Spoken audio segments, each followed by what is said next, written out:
Walk to the nearest door. Place your hand on the handle. Don't open it. Stay for a few seconds. Maybe part of you wants to turn it. Another part feels too tired to move.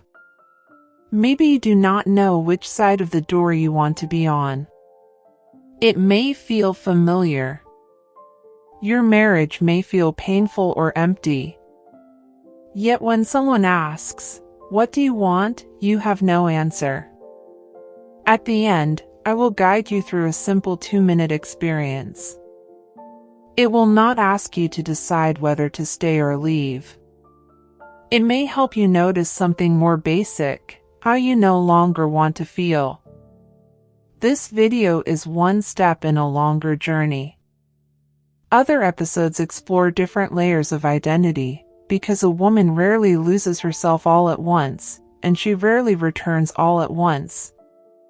Sometimes the first step is noticing what has become too heavy to keep calling normal. You may already know your marriage is struggling.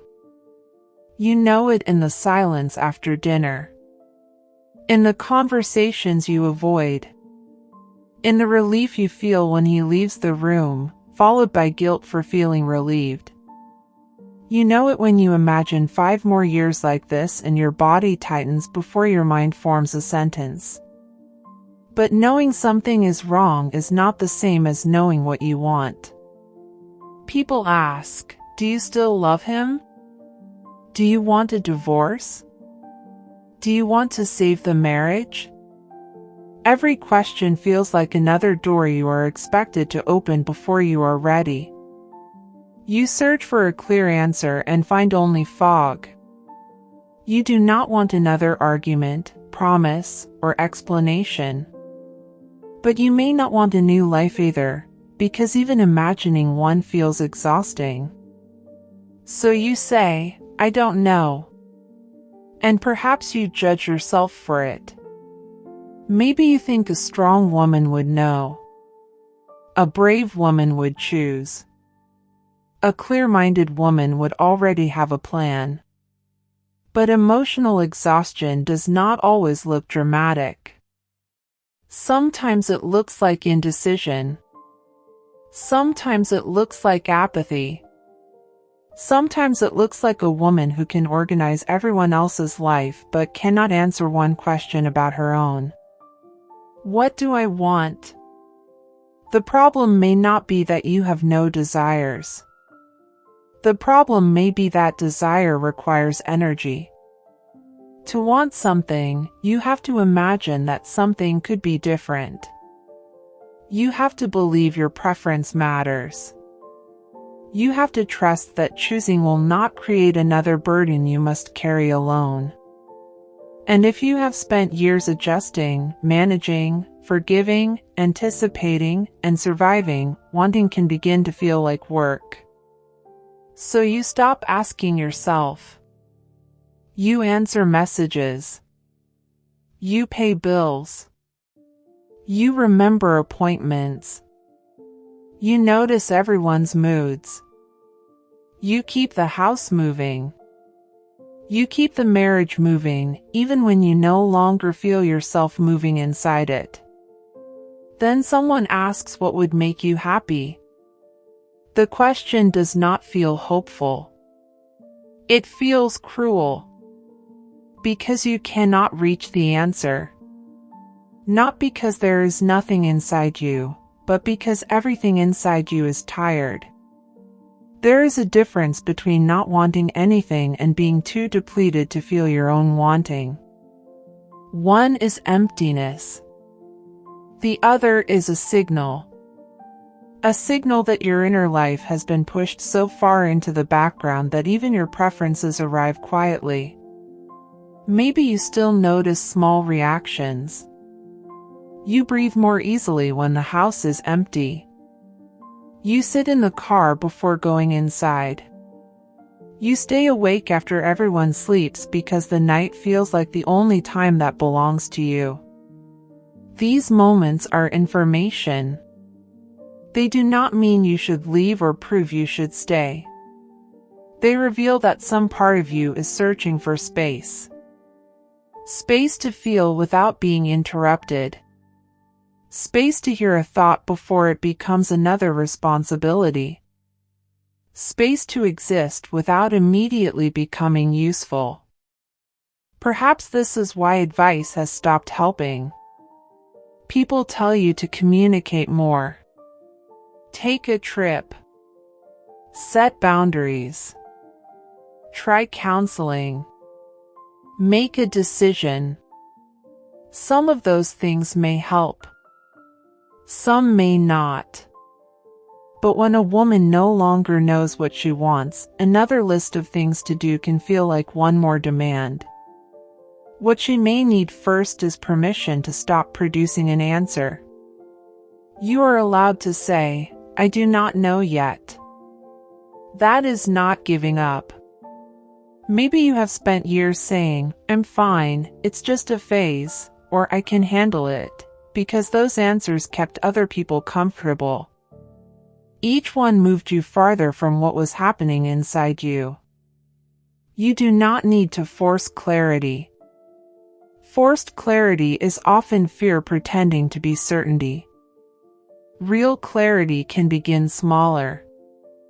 It can begin by noticing what happens in your body when the same pattern repeats, and by admitting which conversations leave you feeling smaller. It can begin with one sentence that does not decide your future, but tells the truth about your present. Maybe your marriage has drained you. Maybe life itself has drained you. Maybe the marriage became the place where ignored needs and invisible responsibilities accumulated. More than one thing can be true. Your husband may have failed to see your pain. And you may have become so used to minimizing it that you stopped seeing it clearly too. That is not blame. It is information. And information is gentler than a verdict.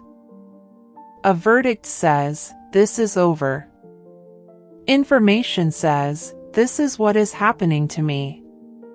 Before you decide what your marriage means, you may need to understand what your life feels like from the inside. Not what it looks like. Not what people would think. What it feels like to wake up as you. There may be a question rising in you now. How long have I been living this way? You do not need to answer it perfectly. But if you feel comfortable, share one honest sentence in the comments. When did "I don't know what I want" become the most truthful thing you could say? Your answer may help another woman realize that confusion is not always weakness. Sometimes it is what remains after someone has ignored herself for too long. Now I want to guide you through the experience I promised. Take out your phone and open the voice recorder. Find a place where you can be alone for about 2 minutes. Press record. Begin with these words. "I still don't know what I want, but I know I don't want to feel." Then finish the sentence. Do not talk about what decision you should make. Do not explain what your husband should do. Stay with your own inner experience. You might say, "I don't want to feel invisible. I don't want to feel afraid to speak. I don't want to feel responsible for everyone. I don't want to feel numb." Let one answer lead to another. Each time you become quiet, begin again. "I don't want to feel." Keep speaking until the 2 minutes are over. When you finish, do not judge what you said. Do not turn the recording into a plan. Just notice which word, feeling, or sentence appeared more than once. That repetition may be the part of you asking for attention. Save the recording. You do not need to send it or listen today.